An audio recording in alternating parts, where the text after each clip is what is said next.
Hello viewers, today I'm gonna show you how to fix add friends something went wrong problem on Snapchat. To do this, first check your internet connection. After that, close your Snapchat app and go to your phone setting. Scroll down and tap on apps.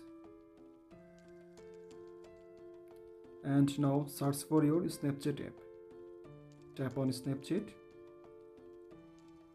scroll down and tap on storage. Now tap on clear cache and go back and tap on permissions. Now make sure all permission is enabled.